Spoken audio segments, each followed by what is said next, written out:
Good evening, good evening, good evening.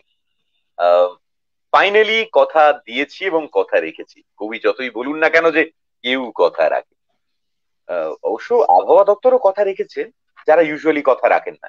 কারণ ওনারা জানিয়েছিলেন যে সপ্তাহ জুড়ে বৃষ্টি হবে, বৃষ্টি হচ্ছে। আমাদের এখানে তো বাইরে একেবারে হালকা ঝিরঝির করে বৃষ্টি হচ্ছে। আর ওয়েদারটা যে কি রোমান্টিক হয়ে গেছে কি বলবো। আমি জানি বাড়িতে আপনি থেকে থেকে আপনার মনটা একটু রোমান্টিক লাগছে। আমি বলবো কি, এই রোমান্টিক মনটাই ধরে রাখুন, জানেন। কারণ এই যে টেলিভিশনে নিউজ খুললে, নিউজ পেপার খুললে, সোশ্যাল মিডিয়া খুললে সারাক্ষণ বিচ্ছিরি সমস্ত জিনিস চোখে পড়ছে। কোথায় গণচিতা চলছে, কোথায় কে মারা যাচ্ছে, কোথায় অক্সিজেনের অভাব, কোথায় ওষুধ পাওয়া যাচ্ছে না, কোথায় হসপিটালে ভিড়, কোথায় আত্মীয় স্বজনের আর্তচিৎকার।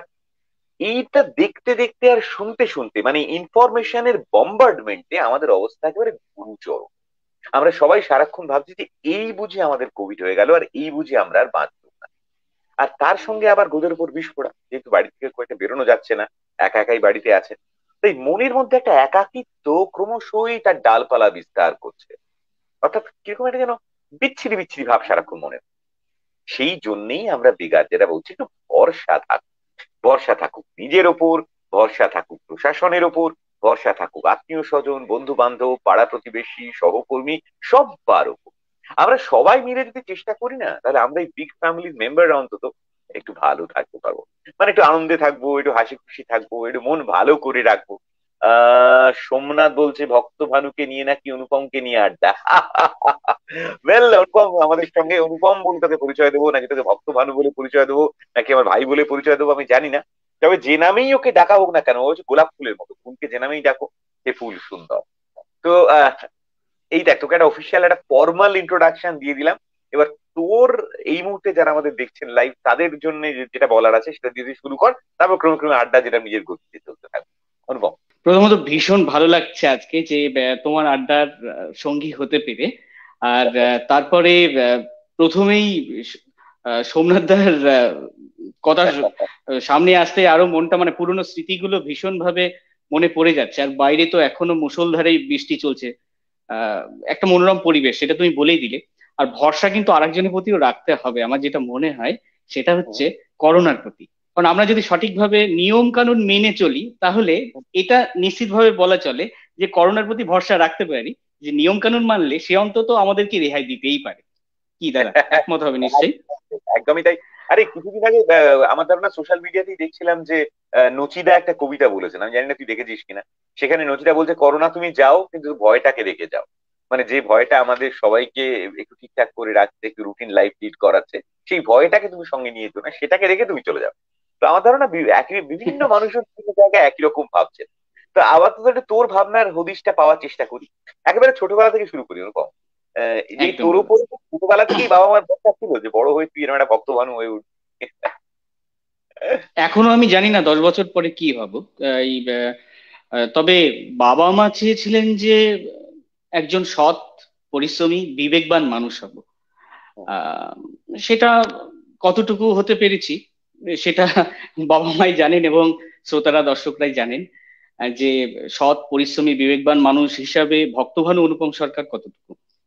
আর যদি বলো যে আগামী 10 বছর পরে গিয়ে কি হব, এখনো তো বয়সটা তো সেই জায়গাটাই তো পৌঁছয়নি। দুদিন আগেই একটা ইন্টারভিউতে আমাকে এই প্রশ্নটা করা হয়েছিল, আমি এটাই বলেছি যে আমার সন্তানের পরিচয়ে একজন বাবা হতে চাই। Great, wonderful. আমার ধারণা যে তোর বাড়ির মানুষজনের জন্য, যারা গুরুজন আছেন, তাদের জন্য এই স্টেটমেন্টটা একটা অসামান্য স্টেটমেন্ট হতে পারে। দেখ, আমি নিজে না মনে মনে এখনো ছোটবেলাতেই আছি, মানে এখনো ছোটবেলাতেই বিলং করি। তাই যে কোনো কারোর ছোটবেলার গল্প শুনতে আমার দারুণ লাগে। তো আমি একদম তোর ছোটবেলার গল্প শুনতে চাই, মানে বাড়িতে কে কে আছেন, কোথায় তোর বাড়ি, তোর ছোটবেলার স্মৃতি যেগুলো মনে আছে। মানে আমাদের সবারই তো মেমোরিতে সব স্মৃতি ধরা থাকে না, হুম। এগুলো খুব একদম মাঝে মাঝে ফ্ল্যাশ লাইটের মতো মাঝে মাঝে মনের মধ্যে ব্লিঙ্ক করে। সেই সব কথাগুলো একটু জানতে চাই। কেমন ছিল ছোটবেলায়? না, ছোটবেলাটা আমার সত্যি খুব মজাদার আসলে। আহ, আহ, নিম্ন মধ্যবিত্ত পরিবারের থেকেও আমার বাবা মা কোনোদিন অভাবটা সেইভাবে বুঝতে দেননি মূলত। আর চাহিদা খুব কম ছিল আমার। একটু পেটুক ছিলাম, এখনো আছি। সেটা তোকে দেখে বোঝা যায়, পুরো স্লিম ফিগার তোর একেবারে হয়ে যাচ্ছে। স্লিম ফিগার না। অ্যাকচুয়ালি এটা আমার পুরোনো ছবিগুলো দেখলে বোঝা যায় যে ভানু বন্দ্যোপাধ্যায় শুরুর দিকে অর্থাৎ সেই 74.5-এর সময় যে চেহারাটা ছিল, তো হ্যাঁ, ক্লাস 11-12-এর সময় ঠিক সেম ফিগার এবং অনেকটা দেখতে ঠিক একই রকম। আচ্ছা, যদি পাশাপাশি ছবিগুলোকে যদি রাখা যায় একই রকম। ওকে। আর ছোটবেলায় অ্যাকচুয়ালি বাংলা ভাষায় আমি ভীষণভাবে কথা বলতাম, এই শুদ্ধ ভাষায় কথা বলতে পারতাম না। কারণ মানে হচ্ছে সেটা কি আমার বাড়িটা, বাড়িতে হ্যাঁ, মানে বাড়িতে কি বাংলা ভাষা দিয়ে কথা বলা হতো নাকি? অ্যাকচুয়ালি আমরা বাঙাল বাঙাল হ্যাঁ, কিন্তু আমার জন্ম এখানেই, আমার বাবার জন্ম এখানে, ঠাকুরদার জন্ম ওখানে, অনেক আগে এখানে এসেছেন। তো বলা তো চলে দেশ কোথায়, মানে এটা একটা খুব ইম্পর্টেন্ট ব্যাপার। যারা বাংলাদেশের মানুষ, তাদের প্রথম প্রশ্নটাই আসে যে দেশ কোথায়, কোন জেলা। দেশ তো কোথায়। জেলা, আমার হ্যাঁ, ঠাকুরদা থাকতেন হচ্ছে ফরিদপুর জেলায়, ফরিদপুরের ফরিদপুর। রাজবাড়িতে। আচ্ছা, আচ্ছা, ফরিদপুরের আচ্ছা। রাজবাড়িতে ওখানে থাকতেন। তো ওখান থেকে তৎকালীন সময়ে যারা এখানে এসে বসবাস শুরু করেছিলেন সব একই জায়গায়। এবার ওখানকার সেই ফরিদপুরের ভাষাটা, বলে রাখি যে ঢাকার ভাষা আর ফরিদপুরের ভাষা কিন্তু এক নয়। একদমই না, মানে বলতে পারো বাংলাদেশের, জেলা ভেদে, মানে আমাদের এখানকার মতোই আর কি, বলে না যে প্রতি কত কিলোমিটারে যেন ডায়ালেক্ট বদলে যায়। তো আমাদের এখানে যেরকম বাঁকুড়ার হ্যাঁ হ্যাঁ আলাদা, হ্যাঁ হ্যাঁ বর্ধমানের আলাদা, নদীয়ার আলাদা, তো ওখানেও হ্যাঁ ঢাকা, ফরিদপুর, ময়মনসিংহ, চট্টগ্রাম, আহ সিলেট, মানে বিভিন্ন জায়গার ভাষা কিন্তু বদলাতে বদলাতে যায়। তো তুই ফরিদপুর ঠিক, অরিজিনালি? হ্যাঁ ফরিদপুর। তো এখানে ওই ছোটবেলা থেকেই ফরিদপুরের ভাষায় ওটাই অভ্যস্ত ছিলাম। তো কোনোদিন মাইক্রোফোন ধরবো বা মঞ্চে উঠে কথা বলবো, রেডিও টিভি এগুলো তো স্বপ্নের মতো, কোনোদিন ভাবিনি। ক্লাস 8-এ আমি হচ্ছে শান্তিপুর মিউনিসিপ্যাল স্কুলের ছাত্র। তো ওখানে শ্রদ্ধেয় শিক্ষক, মানে উনি আমাকে আবিষ্কার করেন, নয়ন কুমার সেনগুপ্ত মহাশয়, বাংলার আচ্ছা, শিক্ষক। উনি একটা নাটক করাবেন, সেই হুম, নাটকে চরিত্রটা হচ্ছে মানে ভানু পেল লটারি, প্রথম নাটক। আচ্ছা, আচ্ছা, সেই ভানুর চরিত্রে কে অভিনয় করবে সেটা নিয়ে খোঁজ খবর চলছে। যাই হোক, ভানু বন্দ্যোপাধ্যায়ের মানে বাঙাল ভাষায় ওই সংলাপগুলো বলার মতো কেউ ছিল না। হঠাৎ হুম, করে ক্লাস থেকে আমাকে টেনে নিয়ে চলে গেল ওখানে রিহার্সেল রুমে। তারপর ওই শুরু, বেশ, এই যে অভিনয়ের মধ্যে যে কি মজা, হুম, সেই ছোটবেলা থেকে সেই মজাটা। তাছাড়া খেলাধুলার প্রতি না আমার খুব একটা সেইভাবে ঝোঁক ছিল না। হ্যাঁ খেলতাম, খুব ছোটবেলায় খেলতাম লুকোচুরি, গোল্লা ছুট, আহ হ্যাঁ কিতকিতও খেলেছি। হুম, কারণ পাড়া আমাদের গ্রাম, গ্রামই বলা চলে। এখন একটু মফস্বলের সঙ্গে তাল মিলিয়ে একটু হয়েছে, কিন্তু একদমই গ্রাম। তো ওই প্রথম আমার স্কুলে ওই ভানু পেল লটারি নাটক, হুম, তারপরে এত ভালো লাগা এই অভিনয়ের প্রতি, এবং ভানু বন্দ্যোপাধ্যায়কে প্রথম জানা। তার আগে কৌতুক নকশাও শোনা নয়, কিছুই নয়। হ্যাঁ, সিনেমা দেখতাম, টেলিভিশন দেখতাম। টেলিভিশনটাও মজা পাবে, আমার পাড়ায় প্রথম আমার বাড়িতে টেলিভিশনটা ছিল। প্রথম প্রথম টেলিভিশন আসলো এবং সব পাড়ার মানুষজন সব আসতেন টিভি দেখতে, আমার মনে আছে। আহ, তখন এই কমেডি ফিল্ম বা এই ধরনের কোনো ব্যাপার ছিল না, ওই হুম, কার্টুন দেখতাম, এরকম একটা ব্যাপার হ্যাঁ, ছিল হুম, দূরদর্শনের বিভিন্ন টিভি চ্যানেলে। তারপরে ওই নয়নবাবু আমাকে বোঝালেন যে আবিষ্কার। তোমার মধ্যে, হ্যাঁ আবিষ্কার করলেন যে তোমার মধ্যে ভীষণভাবে এর সম্ভাবনা আছে। এবং তারপর ভানুবাবুর সমস্ত ফিল্মগুলোকে আলাদাভাবে দেখা, আহ বিশেষ করে চার্লি চ্যাপলিনটাকে দেখতাম। আর বলে রাখি যে চার্লি চ্যাপলিনে আমি আগে হচ্ছে ওই প্রসেশন, তারপরে অন্নপ্রাশন বাড়ি, বিয়ে বাড়ি, এগুলোতে চার্লি চ্যাপলিন সেজে মূকাভিনয় করতাম। দারুণ, এবং দারুণ। একটা, টাইম আমি দেখছি অনুপম, যে মন্টু মন্ডল আমাদের সঙ্গে এসে লিখেছে যে খুব ভালো লাগছে। একটু আগে কৌশিক মুখার্জি এসে লিখেছে যে নেমসেক। তারপরে দেবাশিস মান্না। এটা অনুপম দাকে দেখছি, ভক্ত ভানুকে এতদিন শুনে এসেছি, একটু সরাসরি দেখতে চাই প্লিজ। আরে বাবা, এই দেখ অলরেডি লোকজন কিন্তু লিখতে আরম্ভ করে দিয়েছে। হ্যাঁ, এই তো সরাসরি নয়ন বাবু যাকে আবিষ্কার করেছিলেন তাকে আপনারা আজকে নয়ন ভরে দেখুন, আর আমরা কর্ণ ভরে শুনুন। হ্যাঁ, তো না যে কথা আমার ছিল। সত্যি বলতেও ভালো লাগে, স্যারের সঙ্গে এখনো আমার যোগাযোগ আছে। কখনো কোনো রকম সুপরামর্শের জন্য আগে আমি স্যারকে ফোন করি। আর স্যার তো ভীষণ খুশি আজকে ভক্তভানু এই যে হয়ে ওঠা। আর বিশেষ করে আমি কৃতজ্ঞতা জানাবো যে 92.7 বিগ এফ এম এর পাশাপাশি অবশ্যই 92.7 বিগ এফ এম কে, এবং কৌশিকদা তোমাকে আরেকজনের কথা না বললেই নয়। আর সেটা হচ্ছে সখাদা আমাদের, ডেফিনেটলি। সৌগত দা, সখাদা এবং মৌহাদি। মানে তোমাদের আশীর্বাদ হাতে ধরে শেখানো, কিভাবে রেডিওতে কাজ করতে হয়, এগুলো না থাকলে আজকে হয়তো ভক্তভানু হয়ে উঠতাম না। আর অবশ্যই 92.7 বিগ এফএম এর ভক্তভানুর সৌজন্যে কিন্তু আজকে ভানু বন্দ্যোপাধ্যায়ের পরিবারের স্নেহধন্য হয়ে ওঠে।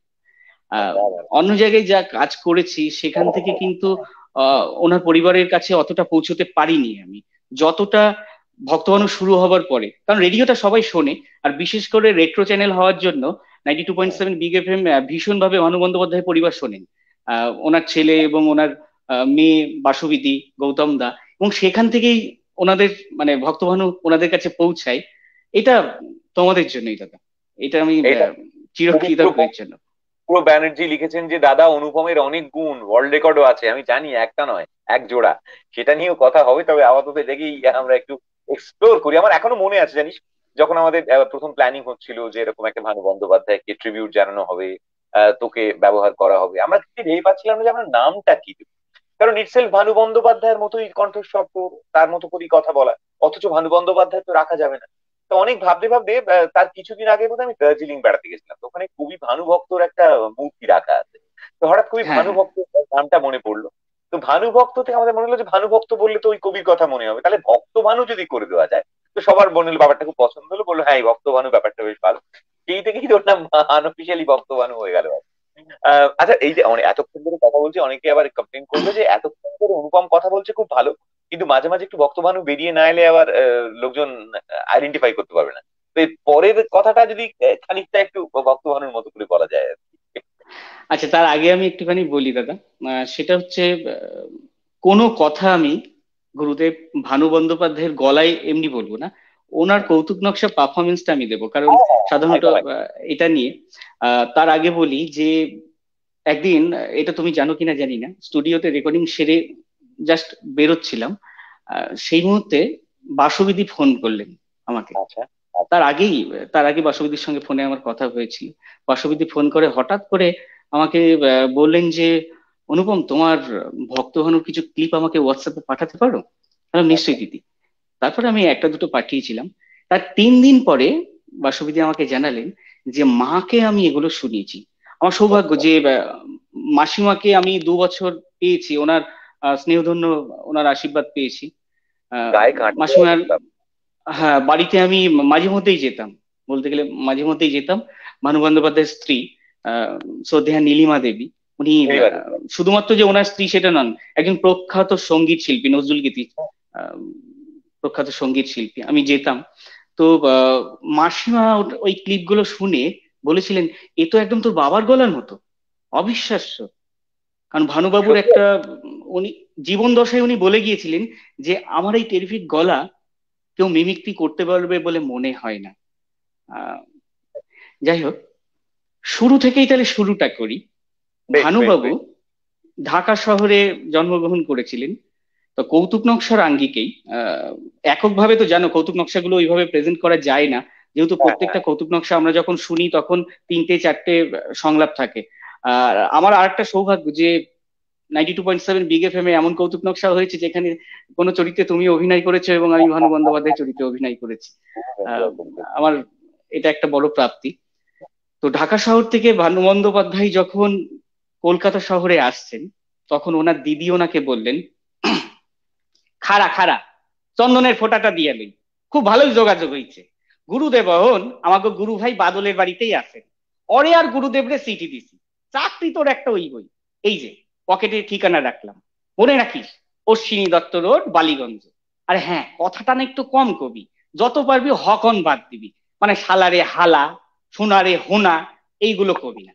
ভানুবাবু তখন বললেন, আরে না না দিদি, তুমি একদম চিন্তা করো না, প্রথমবার আমি যখন তোমার শ্বশুর বাড়িতে গেছিলাম কথা কম কইতে কইছিল, আমি তো কথাই কই নাই।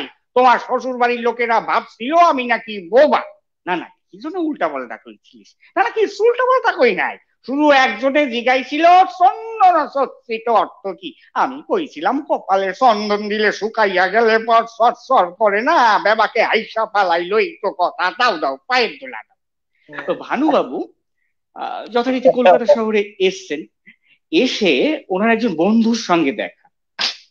তো বন্ধু ঢাকা শহরে অসৎ ব্যক্তি ছিলেন, ভীষণ অসৎ ব্যক্তি ছিলেন। তো কলকাতা শহরে এসে উনি সাধুর বেশ ধারণ করেছেন, মহন্ত হয়েছেন, একটা আশ্রম খুলে নিয়ে বসেছেন। তো ওই বন্ধুর একটা মুদ্রা দোষ ছিল, কথায় কথায় বলতেন কারেক্ট কারেক্ট। তা সেটা শুনে ভানুবাবু চিনে যান, চিনতে পারেন। তখন উনি বলেন যে আরে লোকাবি কোথা মাকালি, আর তো তুই লোকাইতে পারলি না, আমি তো তোর কারেক্ট কারেক্ট শুইনা চিন্না ফালাইছি। হালাই বুড়া বয়সে নবীনানন্দ সাইজা বইছ।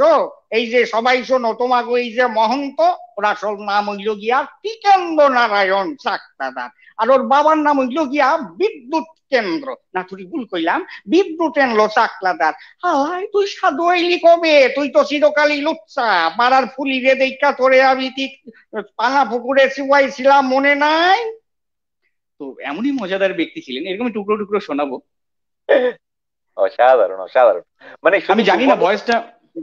না না, চোখ বন্ধ করে হ্যাঁ, শুনলে একদম মনে হচ্ছে যে সেই অসামান্য মানুষটির গলাই শুনছি। মানে ইউ আর সো সিমিলার। এবং তোর শুধু দেখ, শুধু কণ্ঠ দিয়ে তো হয় না, তার সঙ্গে অনেকখানি ভালোবাসা থাকে, আবেগ থাকে, হ্যাঁ। টোনালিটি থাকে, এক্সপ্রেশনস থাকে।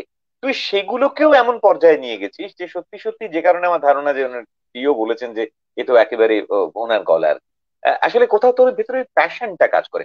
But let's come to the point, যে এই যে তুই প্যাশনের কথা বলছিস, তোর কিন্তু যে কোনো ব্যাপারে একটা প্যাশন আছে। মানে যেমন ধর, এইটা তোর একটা সাইড, আরেকটা হুম। সাইডের কথা কিন্তু আমাদের দুজন বলছিলেন যে তোর দুটো ওয়ার্ল্ড রেকর্ড আছে। তো সেই হঠাৎ করে ওই রকম একটা খ্যাপামি, ওই রকম একটা পাগলামি, এটা কি করে তোর মধ্যে পেয়ে বসলো? আমি সেটা একটু জানতে চাই। আহ প্রথম কথা হচ্ছে দাদা, এই যে তুমি প্রথমে প্রশ্ন করেছিলে আমায় যে মানে কি হতে চাই বা কি, এরকম ধরনের যে কোশ্চেনটা করলে, সত্যি বলতে আমার কোনো ডেস্টিনেশন নেই। প্রতিটা পদক্ষেপে আমি যে এত তোমাদের ভালোবাসা পাচ্ছি, এর জন্য আমি প্রতি মুহূর্তে হাসি, আমার আনন্দ ফিল হয়। এর থেকে ভালো আর কি বা হতে পারে? কোনো ডেস্টিনেশন নেই। কিন্তু ভালো সময় খারাপ সময় প্রত্যেকেরই আসে। উম একটা জনপ্রিয় সেই নিউজ চ্যানেলটা এই মুহূর্তে নেই। আমি কি বলতে পারি নিউজ চ্যানেলের নাম? হ্যাঁ হ্যাঁ, হ্যাঁ, একদমই। ফোকাস বাংলা। ফোকাস আচ্ছা। বাংলা, তুমি জানো যে ফোকাস বাংলায় নিয়মিত ভাবে অন স্ক্রিন আমার প্রোগ্রাম চলতো, হ্যাঁ ভোটের ঝানু গোয়েন্দা, জয়গুরু এই হ্যাঁ। জয়গুরু। আচ্ছা তো আচ্ছা। এমনও সময় গেছে যে 92.7 বিগ এফ এম এ সকালবেলা যেতাম। সকালবেলা হুম, গিয়ে আমি রেকর্ডিং সেরে ওখান থেকে গাড়ি করে বেরিয়ে গেছি আমি তপসিয়াতে ফোকাস বাংলা স্টুডিওতে, সেখানে শুটিং সেরেছি। শুটিং সেরে তারপরে আবার স্ক্রিপ্ট এসে পৌঁছেছে, আমি বিকেল বেলায় এসে বিগে রেকর্ডিং করে তারপরে ফিরেছি। এই রকম ব্যস্ত শিডিউল, এর মাঝখানটায় শো করতে হয়েছে আমাকে, হুম, মেদিনীপুর, মালদা, দিল্লি, একদম। মুম্বাই, তো মানে খুবই একটা একটার সাথে তো মানে ব্যস্ত। প্রচুর শো করেছিস তুই, আমি মানে জানি অসংখ্য স্টেজ হ্যাঁ, শো, কোথায় কোথায় প্রত্যন্ত হ্যাঁ, জায়গায় পর্যন্ত শো করেছিস। বাংলাদেশে তো মাঝে মধ্যেই যেতাম শো করতে। তো যাই হোক, এই ব্যস্ত শিডিউল থেকে ঠিক একবারে তোমার হয়তো মনে থাকবে যে ফোকাস বাংলায় তালা পড়ে গেল এবং 92.7-এও বক্তব্যটা বন্ধ হয়ে গেল। এক্স্যাক্টলি, আই রিমেম্বার, আমার মনে আছে খুব। পাশাপাশি আমাদের মঞ্চের প্রোগ্রামটায় বছরের একটা সময়, একটা লম্বা একটা সময় কোনো শো থাকে না, বৃষ্টির সময়টা, এটা কোনো শো থাকে না। তো সেই সময়টা পুরো বাড়িতে বসে এই ব্যস্ত শিডিউল থেকে হঠাৎ করেই বিগ এফ এম, ফোকাস বাংলা, দুটো চ্যানেলে আমার কাজ বন্ধ, প্লাস শো নেই। অন্য এই সিচুয়েশনে পড়ে হয়তো বিছানায় শুয়ে কোনো আর্টিস্ট সিলিং ফ্যানটা কত পাক মারে সেই গুনবে, এরকম ধরনের। তো আমার তখন মনে হয়েছিল দাদা যে ঈশ্বর আমাকে, যদিও আমি সেইভাবে ঈশ্বর বিশ্বাসী না, আমি নিজের মনের ঈশ্বরটাকে বেশি বিশ্বাস করি, মনের জোরটাই হচ্ছে ঈশ্বর আমার কাছে, যে আহ, ঈশ্বর আমাকে যথেষ্ট সময় দিয়েছেন। অর্থাৎ এর, এটা হতে পারে উত্তর, যে এই সময়টা আমার জীবনের সব থেকে মূল্যবান সময়, দামি সময়, আমাকে কাজে লাগাতে বলছে। তাই ছোটবেলা থেকে আমার একটা স্বপ্ন ছিল যে সমগ্র পৃথিবীতে আমার কাজের জন্য একটা পরিচিতি হবে, পাশাপাশি এমন কাজ করব যে কাজের জন্য আমার দেশ সম্মানিত হবে। হঠাৎ করে ইউটিউবে দেখলাম বাংলাদেশের খন্দকার শিয়াব আহমেদ আহ মাত্র 450 ফুট লম্বা একটা স্টেপেল দিয়ে একটা চেন তৈরি করছে। তো কমেন্ট গুলো যখন পড়ছিলাম, এটা অকম্মাদের কাজ, এর থেকে দেওয়ালে ঘুঁটে দেওয়া অনেক ভালো। বাহ, এই অকম্মা তো এখন আমি, তাহলে এই কাজটা তো আমার পক্ষেও তো সম্ভব। খরচ বেশি নয়, আমার টোটাল খরচ হয়েছিল মাত্র 450 টাকা। এবং তারপর আমি অ্যাপ্লিকেশন করলাম গিনেস অথরিটির কাছে, এবং অ্যাপ্লিকেশন করে আমি যথারীতি কাজটা শুরু করলাম। এর লম্বা প্রসেস রয়েছে, ডিএম, এসডিও, ইন্ডিয়ান গভর্নমেন্ট, অনেক প্রসেস। মানে এখানে এসডিও বিডিওর সার্ভিস আইডি কার্ড থেকে শুরু করে কোয়ালিফিকেশন মার্কশিট পর্যন্ত গিনেস অথরিটিকে পাঠাতে হয়। ওকে। আহ, মানে অনেক ব্যাপারটা ফর্মালিটি সহজ আছে। নয়, হ্যাঁ অনেক ফর্মালিটি আছে, মানে এই পোস্ট মানে সহজ প্রোডাকশন নয়। হ্যাঁ বুঝতে পেরেছি। হ্যাঁ, মানে কাজের থেকে ওই ফর্মালিটিটা বেশি। হ্যাঁ তো সেটা তো যাই হোক, ঠিক। সবগুলোই সেই জেদ করে যে কাজ নেই কোনো, এই অকাজটাকেই কাজ করে নি। তো সেটাকে নিয়েই এই ভাবনা থেকেই প্রথম গিনেস ওয়ার্ল্ড রেকর্ড, এবং নাম দিলাম লংগেস্ট স্টেপল চেনের সম্প্রীতি শৃঙ্খল। একটা বার্তা পৌঁছে দিতে চাইলাম সমগ্র ভারতবাসীর কাছে, যে এই শৃঙ্খলের মতো পৃথিবীর সব থেকে বড় চেন হচ্ছে এটা, যেটা Guinness Book of World records স্বীকৃতি দিচ্ছে। অতএব এই চেন দিয়ে আমি জাতি ধর্ম নির্বিশেষে, রাজনীতির দলীয় নির্বিশেষে সমগ্র ভারতবাসীকে এক শৃঙ্খলে বাঁধতে চাই, তো আমরা যেন ওনার বাধা পড়ি। ওনার চেনটা তো 450 ফুট ছিল, তোর চেনটা কত বড় ছিল? হ্যাঁ, আমারটা 1842 ফুট। ওরে বাবা, সাংঘাতিক ব্যাপার। কতদিন 16 লেগেছিল থেকে প্রথম? 18 ঘন্টা কাজ, 16 থেকে 18 ঘন্টা 84 দিন ধরে কাজ করেছি। মানে টেনাসিটি আছে তোর, বলতে হবে মানে সিরিয়াসলি। মানে ভীষণ গিনেস মনের বুক জোর। লেখাটা অবশ্য সহজ নয়, মানে ওখানে নাম ওঠাটা একটা সাংঘাতিক অ্যাচিভমেন্ট। এটা গেল প্রথমটা, এবার পরেরটা কি হলো? না, কারণ তো খন্দকার শিহাব আহমেদ হচ্ছে প্রথম করেছিল, সেই জন্য অত ছোট হওয়া সত্ত্বেও ওরা স্বীকৃতিটা দিয়েছিল প্রথম। কিন্তু আমি খন্দকার শিহাব আহমেদের ওটা কিন্তু ভাঙিনি। খন্দকার শিহাব আহমেদের পরে হচ্ছে ম্যাকেঞ্জি মার্টিন, আমেরিকার ম্যাকেঞ্জি মার্টিন করেছিল। সেটা হচ্ছে প্রথমে 850 ফুট করেছিল, খন্দকার শিহাব আহমেদের ভেঙেছিল। এই 850 ফুট ভাঙার পরে তার 2 বছর পরে গিয়ে আমেরিকার ম্যাকেঞ্জি মার্টিন, মার্টিন, সে হচ্ছে 1150 ফুট করে, নিজের রেকর্ডটা নিজে ভাঙে। ওকে। তার 4 বছর পরে এসে 1842 ফুট আমার সেই রেকর্ডটা ইন্ডিয়াতে আসে। ওকে, তো এই আচ্ছা, 1842-এ আমার কোনো নির্দিষ্ট কারণ নেই তো, মানে এটা জাস্ট 1842-এ থেমেছে তাই তো? না, হ্যাঁ হ্যাঁ, মানে আমার ওই যে বললাম যে আমার কোনো ডেস্টিনেশন ছিল না। আমি যদি মনে করতাম যে 1142 ফুটটাকে আমি টপকে যাব, তাহলে হয়তো আমি 1142-এর জায়গায় হয়তো 1200 করেই থেমে যেতাম। কিন্তু হুম। আমার যেহেতু কোনো ডেস্টিনেশন নেই, আমার টার্গেট হচ্ছে 84 দিন ধরে কাজ করব, এবং 16 থেকে 18 ঘন্টা প্রাণপণ আমি চেষ্টা করে গেছি, কাজ করেছি। সেই জায়গা থেকে শেষ অবধি কাজ করার পরে আমি কাজ করার পরে দেখা যাচ্ছে যে 1800 ওইটা দাঁড়িয়েছে। কিন্তু আমার যদি ডেস্টিনেশনটা থাকতো, তাহলে কিন্তু আমি 1200 ফুটেই থেমে থাকতাম। এক্স্যাক্ট। না আমার আমি আমার তোর ওইদিকে কথা শুনে তাকাইনি। একটা জিনিস মনে হচ্ছে যে এই যে ধর আমরা একটা বিপন্ন সময়ের মধ্যে দিয়ে যাচ্ছি, সবাই বলছে সেটাকে হুম। প্যান্ডেমিক বল, মহামারী বল, অতিমারি বল, মানে তো অনেকের জন্যই সময়টা খুব একটা ভালো নয়, আত্মীয় স্বজন বন্ধু বান্ধব কেউ না কেউ আক্রান্ত হয়েছেন, বা আমরা নিজেরাও একটা অদ্ভুত বিপন্নতার মধ্যে রয়েছি। কিন্তু হ্যাঁ। তা ভেঙে না পড়ে, তাতে হতাশ না হয়ে, তাতে আতঙ্কিত না হয়ে, তাতে ওই তুই যেরকম বললি যে ফ্যানের পাখাটা কতটা পাক ঘুরছে সেইটা না ভেবে আমরা কিন্তু ইতিবাচক থাকতে পারি, আমরা কিন্তু পজিটিভ থিঙ্কার হতে পারি। আমাদের ভেতরে কিন্তু আহ, এরকম প্রচুর সম্ভাবনা আছে, আমাদের ভেতরে প্রচুর হুম। ক্ষমতা আছে। ইনফ্যাক্ট এই যে সময়টা আমরা তোর বাড়ি থেকে বেরোচ্ছি না, তাতে আমরা ডিপ্রেস হয়ে যাচ্ছি যে কতদিন বেড়াতে যাওয়া হয়নি, না পুরী, না দীঘা, না দার্জিলিং, না মন্দারমণি, না অন্য কোথাও। কিন্তু এই যে বাড়িতে আছি, তার দুটো পজিটিভ সাইড, একটা হচ্ছে বাড়ির লোকজনের সঙ্গে অনেকটা সময় কাটাতে পারছি, এটা একটা পজিটিভ সাইড। আর একদমই। দ্বিতীয় হচ্ছে যে এই যে সময়টা আমরা পাচ্ছি, সেই সময়টাকে কাজে লাগিয়ে অনেকের অনেক শখ থাকে, হয়তো ছোটবেলায় তারা কেউ ছবি আঁকতো, কেউ হয়তো গান শিখতে চেয়েছিল, কেউ মাউথ অর্গান শিখতে চেয়েছিল, কেউ হয়তো গিটার শিখতে চেয়েছিল, বা হয়তো আজকে গিটার হবে নাকি উকেলেলে বাজালো, গান হবে না মাউথ অর্গান বাজালো, বা ছবি আঁকলো আবার নতুন করে, বা একটা অন্য কিছু করলো। আমি বলছি যে কত কিছু করার আছে, মানে আজকে আমি একটা সিনেমা দেখছিলাম জানিস, তোর সঙ্গে এই আড্ডা শুরু করার আগে সিনেমাটার নাম দ্য ফাউন্ডার। মানে এই যে ও। বিখ্যাত আমেরিকার ফুড চেন ম্যাকডোনাল্ডস, সেইটা যে ভদ্রলোক 52 বছর বয়সে শুরু করে কিভাবে তিনি কন্টিনিউয়াসলি নিজেকে দৌড় করিয়ে গেলেন গেলেন গেলেন গেলেন এবং ফাইনালি তিনি কোথায় রিচ করলেন।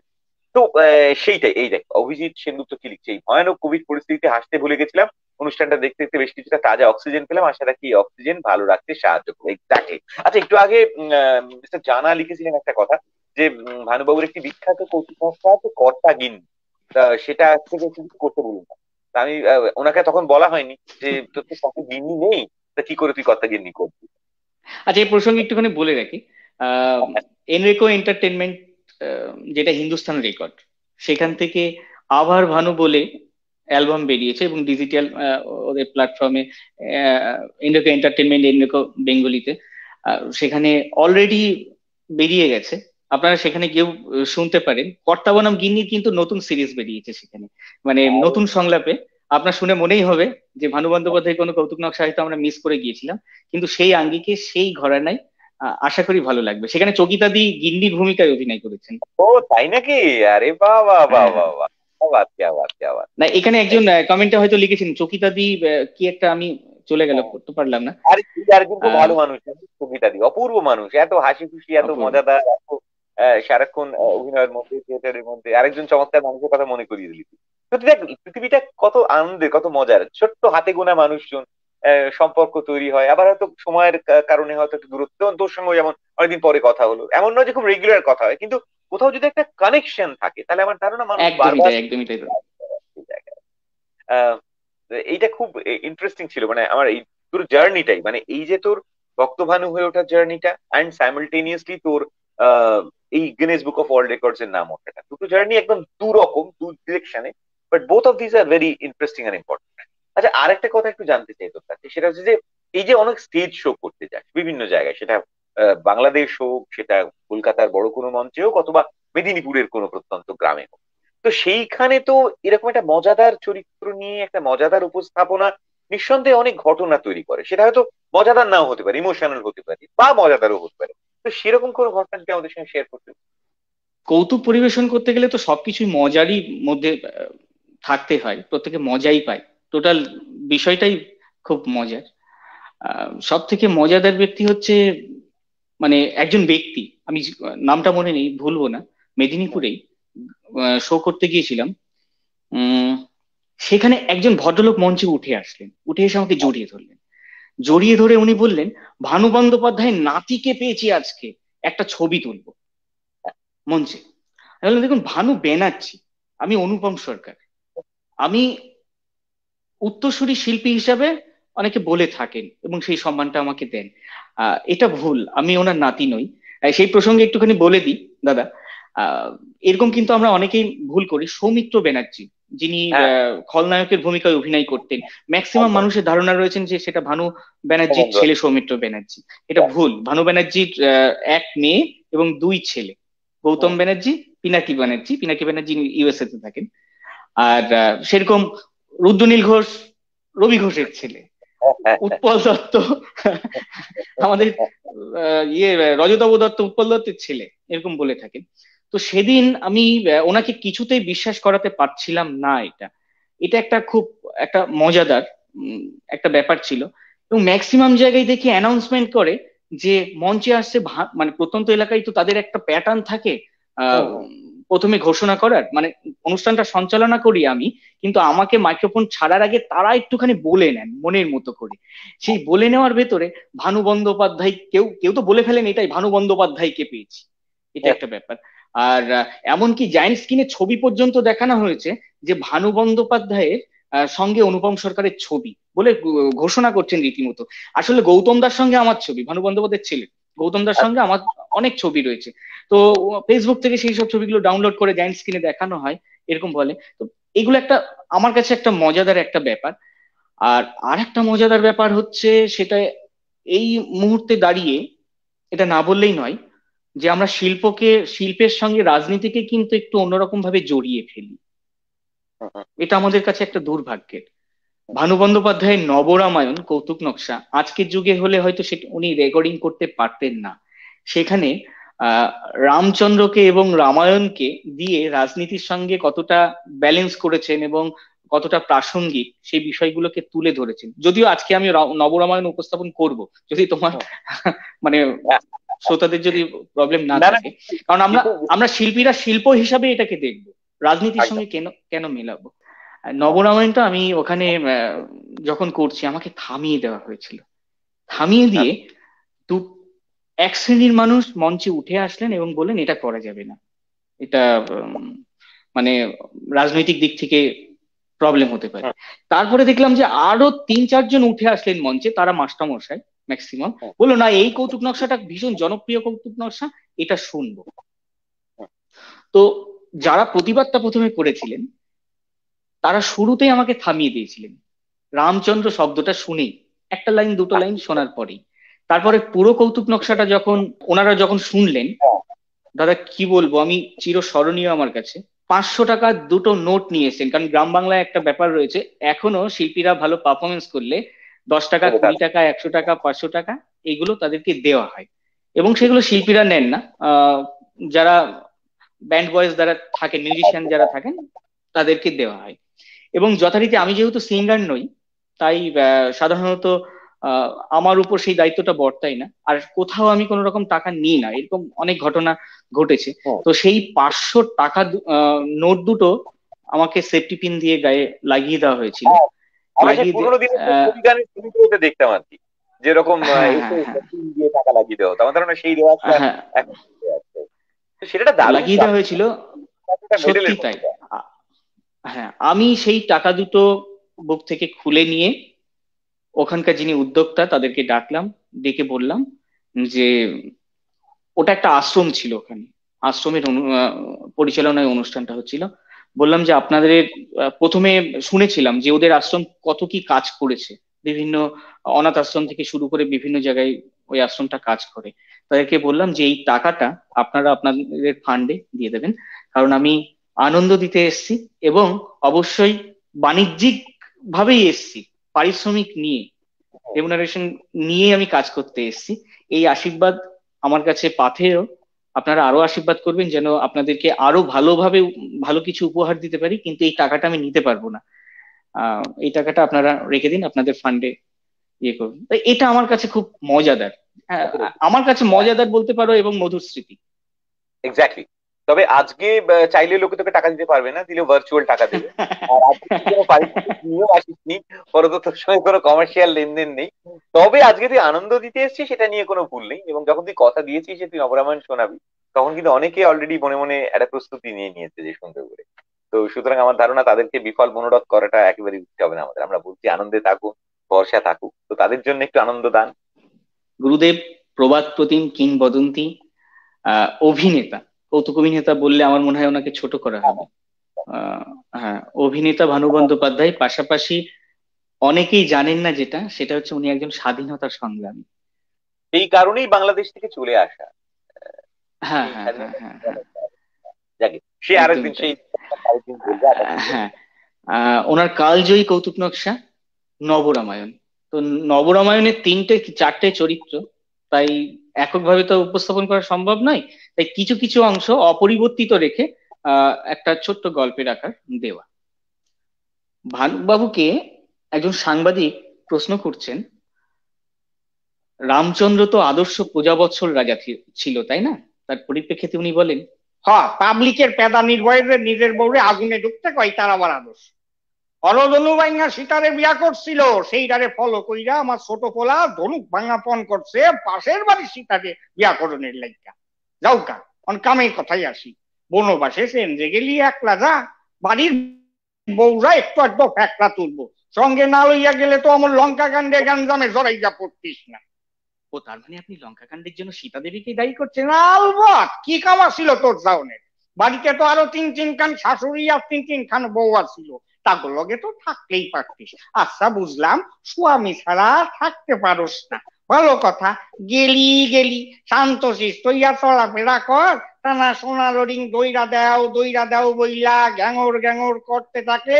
কোন পুরুষ মানুষের মাথা ঠিক থাকে? না না না না না, আপনি ভুল করছেন। আর সীতা দেবী তো সোনার হরিণ ধরতে চাননি, ভালো লেগেছিল তাই হয়তো পোষবার জন্য।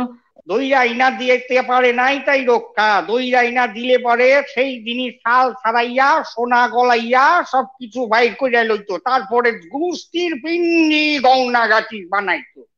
না না, মানছি সোনা দানার উপরে মেয়ে মানুষের লোভ থাকে, তাই বলে সীতা দেবীর লোভ ছিল না? হ্যাঁ, জঙ্গলে রাবণের সময় গৌনাগাটি গা ভর্তি কইরা যাই নাই?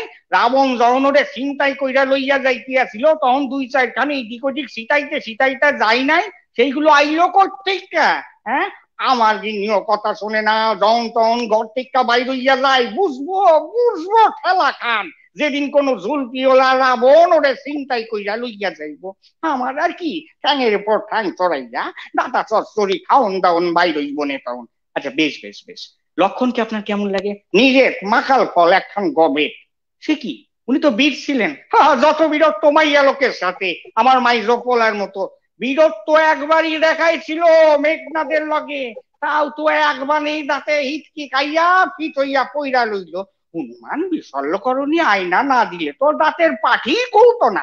অথচ দেখো, জঙ্গলে এত দিন আছিস, 14 দিনই হোক আর 14 বছরই হোক, জনমানুষে তো মুখ দেখতে পারিস না। তার উপর আবার মাইয়া লোক। রাবণের বই শূর্পণখা একটু সাইজা গুইজা ইসা ডলাডলি পানা করছিল, না একটু বেশিই করছিল। গায়ে না মাখলেই হইতো। হ্যাঁ, আর গায়ে মাখলি বইলাই তো নাক কাইটা দিলি। নাক যদি চোখটা হইতো তাহলে শূর্পণখা অতটা অফেন্স নিত না। ইট ওয়াজ ওয়ান্ডারফুল ওয়ান্ডারফুল। সত্যি তোকে শোনাটা মানে একটা অভিজ্ঞতা আর কি। আমার সবসময় সেটা মনে হয়, আজকে আবার নতুন করে মনে হচ্ছে। অনুপম সরকার যখন ভক্তভানু হয়ে ওঠে, তখন সত্যি সত্যি একটা অন্য কোনো সত্তা বোধহয় তোর ভেতরে বল করে। এবং সম্ভবত সেই সত্তাটা তোর ভেতরের যাবতীয় আবেগ, যাবতীয় ভালোবাসা, যাবতীয় প্রাপ্তি অপ্রাপ্তি সব কিছুকে একসঙ্গে একটা শিল্পের মাধ্যমে প্রকাশ করে, এবং সেই প্রকাশটা মানুষের হৃদয় ছুঁয়ে যায়। এবং সেই জন্যই বোধহয় আমার ধারণা এত মানুষ তোকে ভালোবাসে। তোর নাম অনুপম না হয় অজাতশত্রুও হতে পারতো আমার। দেখ, প্রচুর আমি জানি না যে তোমার কাছে বা দর্শক শ্রোতাদের কাছে কিরকম ভয়েসটা পৌঁছচ্ছে। অ্যাকচুয়ালি এই ভয়েসটা ড্রাই ভয়েস না হলে কখনো ভালো লাগে না। আমার এই ঘরের মধ্যে একটু রিভার্ব রিভার্ব হচ্ছে। ভার্চুয়াল ডলার দিয়ে গেলাম, অনেক শুভেচ্ছা। প্রচুর কত কিছু যে তোর জন্য আসছে, পর পর পর পর পর পর লোকে থামছেন না, মানে নন স্টপ তোর। এক্সেলেন্ট রুমা রায়, মন্টু মন্ডল, আরে লুচি জল হয়ে যাওয়াটা শুনতে চাই দাদা, এই কি সব বলছে আমি জানি না। মানে প্রচুর কিছু লেখা আসছে আর কি, যাকে এত আমি আর পড়তে পারছি না। কিন্তু মানে না, কেউ কেউ যদি সম্ভব হয় তাহলে পরে ওই কোভিড শিল্ডটা একটুখানি দিয়ে দেবেন, এখনো নিতে পারিনি। আর তোর তো এখন 18ই হয়নি, তুই নিবি কি করে? তা ঠিক। আরে মাঝখানে তো আমি দেখলাম এই নানা রকম সব হোয়াটসঅ্যাপে আসে না তো, দেখলাম যে এক ভদ্র মহিলা নাকি সকালবেলা উঠে তার কর্তাকে রবিবার দিন উঠে বলছেন যে তোমার আজকে সকালে লুচি বন্ধ। তো কর্তা বলছেন যে সে কি লুচি বন্ধ কেন, আমি কি করলাম? তো তিনি বলছেন শুধু লুচি বন্ধ নয়, দুপুরের মাংসও বন্ধ, কোনো রান্না মাংস খাসি কিছু রান্না হবে না। কর্তা তো আরো ঘাবড়ে গেছে, বলছে কেন কেন, আমি কি এমন অপরাধ করেছি? এই তো কালকে রাত্রিবেলা মুখে ক্রিম করছিলে, তখনও মুডটা ভালো ছিল, হঠাৎ কি এমন হলো? তখন গিন্নি বলেন যে কে বলেছিল তোমাকে সাত তাড়াতাড়ি যে আমরা ভ্যাকসিন নিয়েছি বলে, ভ্যাকসিনে হ্যাপিলি ভ্যাকসিনেটেড বলে ফেসবুকে দিতে? তারপরেই যে সবাই ফোন আসতে আরম্ভ করলো, হ্যাঁ রে তোর বয়স 45, জানতাম না তো। তো সব বিষয়ের মধ্যে একটা বিপদ আছে আর কি। যে এই যে বয়সটা লোকে চাইছিল না, সেটা হ্যাপিলি ভ্যাকসিনেটেড বলার পরে সেটা লোকে জেনে ফেললো আর কি। এরকম নানান কাণ্ড কারখানায় থাকে আর কি। আচ্ছা ভাই, ভুল নিয়ে একটা কথা বলি। হ্যাঁ বলো বলো দাদা। না না, বলে বলুন, আগে বলে ভুল না না, তুমি বলো যেটা না, এই বলছো। ভুলটা ভুলে যাবে, এই ভুলটা ভুলে যাবে, আমারটা মনে থাকবে, তুই বল। তোমারটা মনে থাকবে। হ্যাঁ। ভুলটা এই যে তুমি বলছিলে যে কোনটা যে সঠিক আর কোনটা ভুল, এটাই ঠিক আমরা বুঝে উঠতে পারি না। যারা স্বল্প শিক্ষিত বা যারা উচ্চ শিক্ষিত, বিশেষ করে আমরা বেশি ভুল করি। তো সমীক্ষা করে দেখা গেছে পৃথিবীতে যত বই লেখা হয় তার অর্ধেক বই ছাপা হয় না। আবার যত বই ছাপা হয় তার অর্ধেক বই আবার বিক্রি হয় না। আবার যত বই বিক্রি হয় তার অর্ধেক বই আবার পড়া হয় না। আবার যত বই মানুষ পড়ে তার অর্ধেক আবার পড়ে বোঝে না। আবার পৃথিবীতে যত মানুষ মানে যত বই পড়ে বোঝে তার অর্ধেকটাই ভুল বোঝে। স্বাভাবিকভাবেই ভুলটা শিক্ষিত মানুষ বেশি করেন। আর যারা হচ্ছে বইয়ের পাতা কোনোদিন পড়াশোনা করেননি, বইয়ের পাতা চোখে দেখেননি, এরকম মানে অশিক্ষিত শব্দটা একটু খুব লোয়ার ক্যাটাগরি, আমি ওটা ব্যবহার করতে চাই না। আহ, যারা শিক্ষিত নয় অ্যাকচুয়ালি, তারা কিন্তু ভুলটা কম করেন, কারণ তারা হচ্ছে প্রকৃতি থেকে শিক্ষা নিয়েছে। আক্ষরিক অর্থে তারা শিক্ষিত নয়। তো এইরকমই কিছু ভুল নিয়ে উদাহরণ দু একটা আমি দিই। এটা ভানুবাবুর গলাতেও বলতে গেলে, একটা গ্রামে একজন দাদু থাকেন। দাদুর একটা মুদ্রা দোষ আছে। মানে বাংলা কথা বলতে বলতে উনি ইংরাজি বলেন, ইংরাজি ভালো বোঝেন না বা পারেনও না। যখন ইংরাজি পারেন না তখন আবার বাংলা বলেন। এটা একটা মুদ্রা দোষ, সাংঘাতিক দোষ। ভুলভাল ইংরেজি বলে যান, ভুলভাল ইংরেজি। তো কেমন দুই ভাই রাত্রিবেলা মারামারি করেছেন, অফিসার ইনচার্জ দারোগাবাবু এসছেন, উনি ইংলিশ মিডিয়ামে পড়াশোনা করেছেন, নন বেঙ্গলি, বাংলা সেরকম ভাবে বোঝেন না, ইংরাজিতেই কথা বলেন, ট্রান্সফার করে দিয়েছেন গ্রামে। তা পাড়ার মোড়ল হচ্ছে ওই দাদু। দাদুর কাছে এসে উনি প্রশ্ন করছেন, what is happened? Sir happened is to brother, মারামারি অ্যান্ড ফাটাফাটি, ব্লাডে ব্লাড অ্যান্ড ফ্লাডে ফ্লাড, ছোড়াছুড়ি বড় বড় জামবাটি অ্যান্ড ছোট ছোট পাথর বাটি, অ্যান্ড স্মল ব্রাদার দত খাতি খাতি গিয়ে পড়লো সিকে বেড়া। হোয়াট ইজ সিকে বেড়া? স্যার সিকে বেড়া ইজ এ মোটা মোটা বাম্বু অ্যান্ড চাইল্ড সরু সরু কঞ্চি, কাট অফ কাস্তে। হোয়াট ইজ কাস্তে? কাস্তে ইজ এ মেটাল অফ লুহা, কামার পিটাই পিটাই রাউন্ডিং, মাঝখানে খাস কাটা খাস কাটা খাস কাটা। তো ওরে বাপরে বাপরে বাপ, সাংঘাতিক। না, ভানুবাবু কিন্তু অদ্ভুত ধরনের কম্বিনেশন করতেন।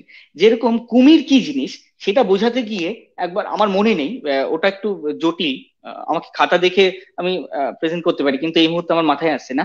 কুমির কি জিনিস এটাকে বোঝাতে গিয়ে উনি কুমিরের গায়ের সঙ্গে উচ্ছের গায়ের তুলনা করেছিলেন। সাধারণত কুমিরের গাটা যে ধরনের হয়, উচ্ছের গাটা। দেখ, এটা কিন্তু অবজারভেশন, এইটাই কিন্তু শিল্পীকে আলাদা করে দেয়। এই এই আমরা তো সবাই দেখি, কিন্তু এই যে আলাদা করে দেখার চোখটা, এই যে অন্তর্দৃষ্টি যেটাকে বলে, সেটাই বোধহয় একজন শিল্পীকে মহান করে দেয়, এবং সেটাই বোধহয় তাকে মানুষের কাছে আরো বেশি গ্রহণযোগ্য, আরো বেশি হৃদয়ের কাছে করে দেয়। সত্যি তুই সিরিয়াসলি ভালো করে খেয়াল করে দেখিস উচ্ছের গার কিন্তু কুমিরের গায়ে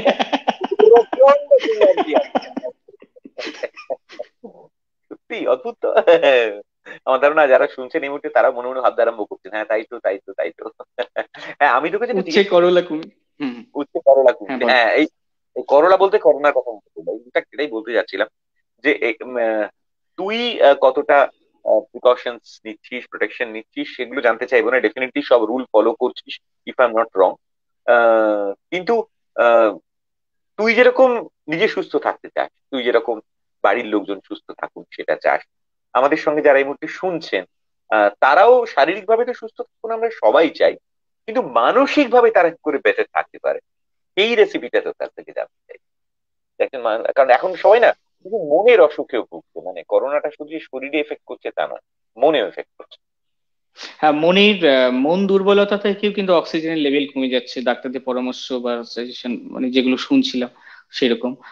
আহ আমার তো মনে হয় মনটাকে আগে সুস্থ করা উচিত। আর নতুন করে তো কিছু বলার নেই দাদা, কারণ করোনা তো নতুন নয়। একটা বছরে আমরা অনেক কিছু জেনে গেছি, করোনাও অনেক কিছু আমাদের সম্পর্কে জেনে গেছে। তাই লুকোচুরি খেলাটা তো সেইভাবে চলছেই। তাই সেখান থেকে আমার মনে হয় যে এটা তো খেলা নয় যে করোনার সঙ্গে লুকোচুরি খেলবো, কারণ করোনাও রূপ বদলাচ্ছে, আর আমরা তো আর আমাদের রূপকে বদলাতে পারি না। তাই খেলাধুলার মধ্যে না থেকে নিজেকে সেফ জোনে আড়াল ভাবে রেখে দেওয়া, অপ্রয়োজনীয় বাড়ির থেকে না বেরোনোই ভালো। এর মধ্যে দেবাশিস আর প্রত্যুষা দুজনেই থ্যাংক ইউ জানিয়েছে তোকে, কারণ ওরা বলেছে যে ওরা বিগত কয়েকটা দিন একটু ডিপ্রেশনে ছিল, একটু মনটা খারাপ ছিল। তো এই প্রোগ্রামটা শুনতে শুনতে ওদের ডিপ্রেশনটা কেটে গেছে, এবং তার জন্য ওরা আন্তরিক ধন্যবাদ জানিয়েছে এই মানসিক কষ্টটা কেটে যাওয়ার জন্য। আর আরেকজন অঞ্জনা, সম্ভবত অঞ্জনা চ্যাটার্জি, উনি লিখেছেন যে একটাই কেলেঙ্কারি হলো যে এরপরে উচ্ছে কাটতে গেলেই আমার মনে হবে আমি কুমির কাটছি। I really like this. ভাব তুই কি কেলেঙ্কারি। আর আজকের মতো অলমোস্ট শেষ বেলায় এসে গেছি, তাই শেষ বেলায় এসে যে হতাশ না হয়ে, ভেঙে না পড়ে, মন খারাপ না করে ভরসা রাখুন নিজের উপরে। এই দেখ ফিরে এলাম আবার যেখান থেকে শুরু করেছিলাম, পুরো রাউন্ড কমপ্লিট করলাম, যে নিজের উপর ভরসা থাকুক, নিজের উপর ভরসা রাখুন, আপনিও কিন্তু চেষ্টা করলে পারবেন একটা দারুণ কিছু করতে। অনুপম, তোকে আলাদা করে থ্যাংক ইউ দেবো না, কারণ তোর সময় সম্পর্ক না, আমি একটা কথা বলি তোমার শেষ করার আগে। সেটা হচ্ছে এই আত্মবিশ্বাস বললে প্রত্যেকেই এখন তো একদমই ফ্রি, মোটামুটি ফ্রি, তো আত্মসমীক্ষা করুন। বিশেষ করে আত্মসমীক্ষা করুন, নিজেকে জানুন, নিজেকে চিনুন, তাহলে সমস্ত কাজগুলো খুব সোজা হয়ে যাবে। আর আত্মসমীক্ষা তারাই করবেন যারা অবিবাহিত, আর যারা বিবাহিত তাদেরকে পরিশ্রম করে আত্মসমীক্ষা করার দরকার নেই। শুধু বউকে একটুখানি বইয়ের কোনো একটা ভুল একবার শুধু ধরে দিন, তাহলে আপনার আত্মসমীক্ষা অলরেডি হয়ে যাবে। একেই বলে মধুর এনো সমাপয়েদ, একেবারে সিক্সার, বল মাঠের বাইরে। খুব ভালো থাকিস, বাড়ির সবাই ভালো থাকুন, সাবধানে তুমিও দাদা। থাকিস। হুম। আবার কথা হবে খুব শিগগিরই, আবার আমরা আসছি এরকম একটা জমজমাট আড্ডায়, এরকম কোন একদিন রাত্রিবেলা আবার আমরা ওই 11টার আড্ডা বলি তো, একে একে 11, আবার একদিন আমরা একে একে 11 করে ফেলবো কোনো একটা সোমবার বা বৃহস্পতিবার, কারণ এই দুদিনই নর্মালি আমি লাইভ আসি আর কি, আমার ফেসবুক পেজে। তো সামনের কোনো একদিন আবার ইচ্ছে রইলো তোর সঙ্গে আড্ডা দেওয়ার। তো টেক কেয়ার, আজকের মতো আমার তরফ থেকে আমি বিদায় জানিয়ে দিলাম, তোর তরফ থেকে শেষ কথাটা বলে আমরা আজকের মতো খুদা হাফিজ, আল্লাহ হাফিজ, শুভরাত্রি, সব বাদ করে ফেলবো। ভালো থাকবেন, সুস্থ থাকবেন। একটা কথাই বলার, যে মুখে মাস্ক, হাতে স্যানিটাইজার, ঠান্ডা রাখুন মাথা। মুখে মাস্ক, হাতে স্যানিটাইজার, ঠান্ডা রাখুন মাথা। বেগুরবাই হইলেই খুলবো চিত্রগুপ্তের খাতা।